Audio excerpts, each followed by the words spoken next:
to say, well, before I do that, let me just say we have levers in Congress. We have the power of the purse, and we can demand accountability before giving a single dime more to DHS, to ICE and CBP. We can also hold these hearings. This is the 6th in a series that I've been holding called Kidnapped and Disappeared, and we'll continue to do these hearings. But I promise you, Minnesota, you are not alone, and we will stand up for real accountability, for justice, for all of you and for all of America. You know how it works when you have a contractor working on your house, or maybe it is a mechanic working on your car, or perhaps it is a service provider you have hired to handle a very specific, very important job for your family. You have an agreement. You have a contract. You expect the work to be done a certain way. You expect standards. You expect safety. But if that contractor starts breaking things instead of fixing them, or if they start acting in ways that you never agreed to, if they start violating the basic rules of the job, you have one very specific, very powerful way to stop them. You do not just ask them nicely to stop. You do not just write them a letter. You do not just file a complaint that goes into a drawer somewhere. You stop signing the checks. You close the checkbook.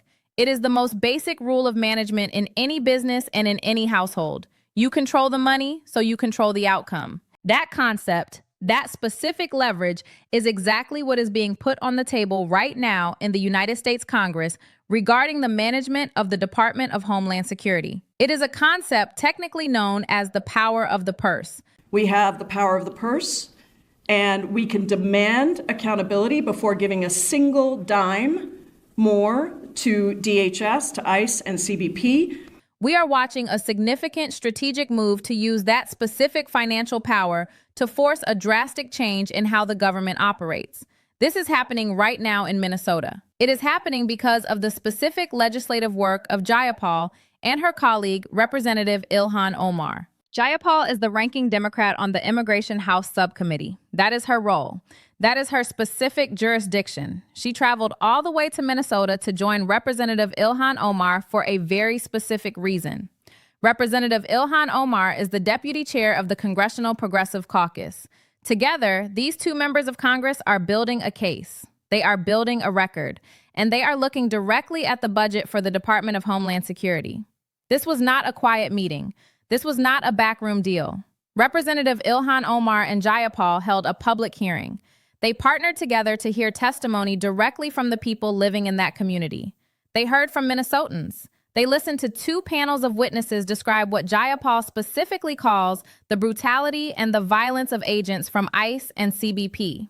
Grateful to be here in Minnesota with my incredible colleague, Representative Ilhan Omar, who has helped me in partnership put together a public hearing where we were able to hear testimony from Minnesotans about the brutality and the violence of ICE and CBP agents here in Minnesota. The 2 panels that we listened to were on top of a dinner we had last night with a number of advocates in the community who talked to us about the stories they are hearing every single day. It is important to look at the timeline of how they gathered this information. It was not just the hearing itself. Jayapal describes a dinner they attended the night before the hearing. They sat down with advocates. They sat down with community members. At this dinner, Jayapal and Representative Ilhan Omar listened to stories that are apparently so overwhelming that Jayapal says it is very difficult to summarize any of them. She says they are hearing these stories every single day. The volume of these accounts, the sheer number of stories coming from the community, is part of what drove this event. The pattern they are uncovering is specific. They are seeing what they describe as abuses of constitutional rights. Jayapal notes that these abuses are taking place with seeming impunity. That word, impunity, is key to their argument. It implies that the agents involved feel they cannot be touched. It implies there are no consequences. And this is where the scale of this story shifts. This is not just about Jayapal and Representative Ilhan Omar in one city. This is not a local story about Minnesota alone. When they held this hearing, they were joined by 28 members of Congress. These are members of the House of Representatives from the House Democratic Caucus. They traveled to Minnesota from 18 different states across the country. Think about that geography. 18 states. These members of Congress came from all over the nation to stand with Representative Ilhan Omar and Jayapal in Minnesota. Jayapal says this attendance is meant to tell Minnesotans something very specific. It is meant to tell them that what is happening in Minnesota is not isolated. We were incredibly grateful to be joined today by 28 members of Congress, members of the House of Representatives from our House Democratic Caucus, from 18 states across the country. And I hope that that tells Minnesotans that what is happening here, we understand, is not only an absolute abuse of the rights, the constitutional protections, and the very notion of what it means to be in America or to be an American. It is not an anomaly. It is part of a much larger picture. Jayapal states clearly that they see this pattern across the country. This hearing in Minnesota is actually the 6th in a series of hearings. They have a name for this series. They are calling this series Kidnapped and Disappeared. That title, Kidnapped and Disappeared, tells you exactly what kind of testimony they are taking.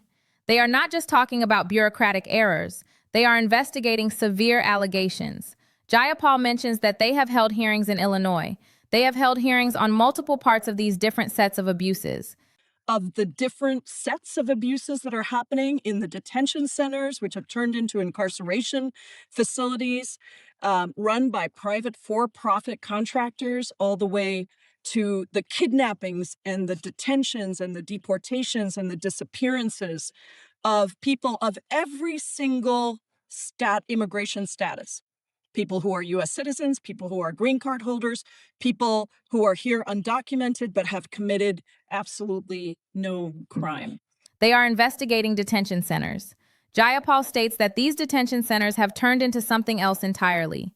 She says they have turned into incarceration facilities, and she points out exactly who is running them. She notes that they are run by private for-profit contractors. The list of allegations that Jayapal and Representative Ilhan Omar are documenting is extensive. It is a list of distinct, severe actions. They are talking about kidnappings. They are talking about detentions. They are talking about deportations. They are talking about disappearances. These are the 4 categories of abuse that Jayapal is highlighting: kidnappings, detentions, deportations, disappearances. And they are very specific about who is being targeted by these actions. Jayapal notes that these disappearances involve people of every single immigration status. This is not limited to one group. It includes people who are United States citizens. It includes people who are green card holders. It includes people who are here undocumented but have committed absolutely no crime. This is a critical point in their investigation. They are asserting that the net of these agencies, ICE and CBP, has widened to catch people regardless of their legal standing: U.S. citizens, green card holders, undocumented people with no criminal record. Jayapal describes this as an absolute abuse of rights. She calls it an abuse of constitutional protections. She goes further, calling it an abuse of the very notion of what it means to be in America or to be an American. So the question becomes, what do you do about it? If you have hearings in Illinois, if you have hearings in Minnesota, if you have 28 members of Congress from 18 states seeing the same pattern, what is the remedy? You go back to the checkbook. Jayapal is floating a very specific strategy. She says that Congress has levers. She explicitly states, we have the power of the purse. The proposal is not to just write a report. The proposal is to demand accountability before giving a single dime more to DHS, before giving a single dime more to ICE, before giving a single dime more to CBP.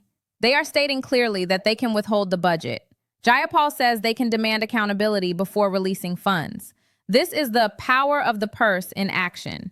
It is the ability to stop the flow of money to agencies that they believe are abusing constitutional rights.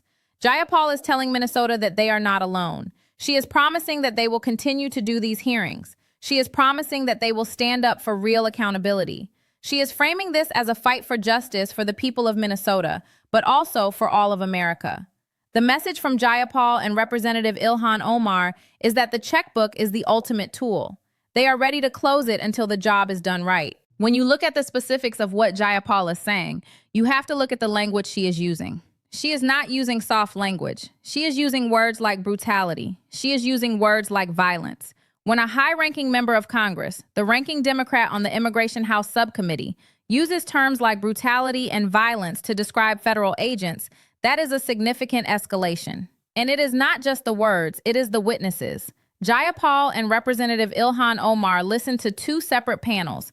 These were not government officials giving testimony. These were Minnesotans. These were the people directly affected.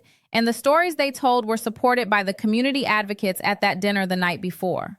Jayapal emphasized how difficult it is to summarize these stories. That difficulty speaks to the complexity and the severity of what they are hearing. She says the advocates are hearing these stories every single day. It is a daily occurrence. It is a relentless pattern. And that is why the presence of those 28 members of Congress matters. If this were just happening in Minnesota, it might be dismissed as a local management issue. But when you have members from 18 states showing up, it signals a national crisis. It signals that the brutality and violence Jayapal describes is not contained. The series Kidnapped and Disappeared is designed to highlight this national scope. By holding the 6th hearing in this series in Minnesota, Jayapal and Representative Ilhan Omar are connecting the dots between what is happening in Illinois and what is happening in Minnesota. They are drawing a line between the detention centers run by private for-profit contractors and the disappearances of individuals in the community. The focus on private for-profit contractors is another major element of their argument. Jayapal specifically mentions that these detention centers are run by private for-profit contractors.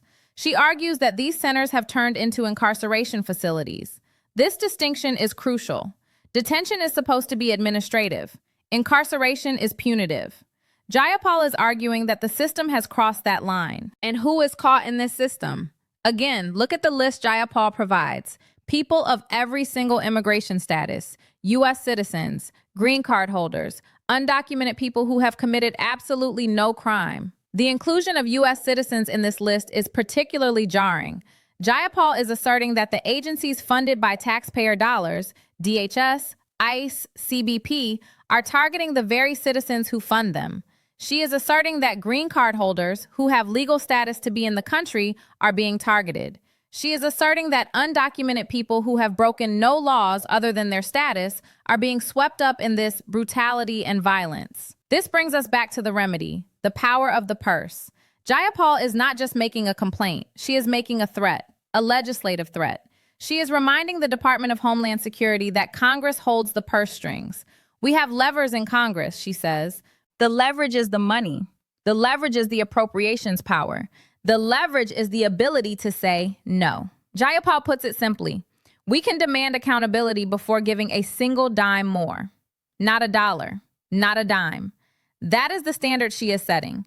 She is linking the funding of the agency directly to its conduct. If the conduct includes brutality and violence, the funding stops. If the conduct includes abuses of constitutional rights, the funding stops. If the conduct includes kidnappings and detentions and deportations and disappearances, the funding stops. This is a confrontation between the legislative branch and the executive agencies.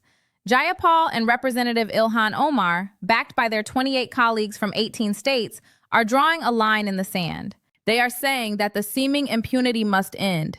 They are saying that the abuses of constitutional rights must end. They are saying that ICE and CBP need to get out of Minnesota. Jayapal explicitly says, we need ICE and CBP out of Minnesota.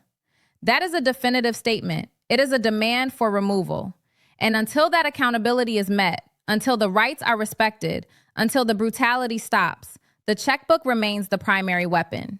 The hearings will continue. The Kidnapped and Disappeared series will continue. Jayapal promised Minnesota that they will continue to do these hearings. But the hearings are just the gathering of evidence.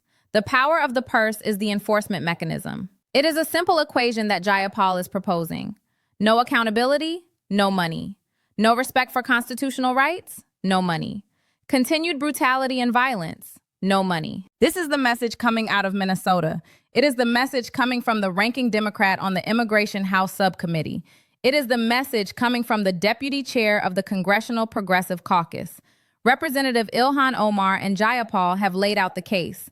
They have gathered the witnesses. They have brought in the national support from 18 states. Now we watch to see if they will pull the lever. We watch to see if they will truly use the power of the purse to demand the justice they say is overdue for all of America. Consider the implications of the witness testimony. Jayapal mentioned that she and Representative Ilhan Omar heard from two panels, two separate groups of people. These people sat down in a public hearing and detailed their experiences. They detailed the brutality. They detailed the violence. And before those panels, there was the dinner with the advocates, the dinner where Jayapal heard stories that were, quote, very difficult to summarize. This suggests a level of trauma and complexity that goes beyond a simple soundbite. These are deep personal stories of lives disrupted by federal agents. The fact that Jayapal says these things are happening, quote, with seeming impunity is an indictment of the oversight system. It suggests that the current mechanisms for holding ICE and CBP accountable are failing. It suggests that the agents on the ground feel no fear of punishment for their actions. This is why the, quote, power of the purse is the chosen strategy. If the internal oversight is failing, if the policy directives are failing, if the, quote, seeming impunity continues, then the external pressure of funding becomes the only remaining option. Because those budget negotiations are not just about numbers on a page. They are about the power to stop what Jayapal calls the abuse of constitutional rights. They are about the power to demand accountability. They are about the power of the purse. And right now, Jayapal is holding that purse very, very tightly. She is holding it for the people of Minnesota. She is holding it for the people of Illinois. She is holding it for the U.S. citizens, the green card holders, and the undocumented neighbors who have been taken. She is holding it, and she is waiting for accountability, waiting for justice. And until she gets it, she says, not a single dime more. That is the promise. That is the threat. And that is the story. Jayapal and Representative Ilhan Omar have drawn the map. Now we see if Congress will follow the path of the purse, the path of accountability, the path of justice. It is a path that begins in Minnesota, but it leads straight to the bank accounts of the Department of Homeland Security. And Jayapal is standing at the gate, checkbook in hand, demanding answers.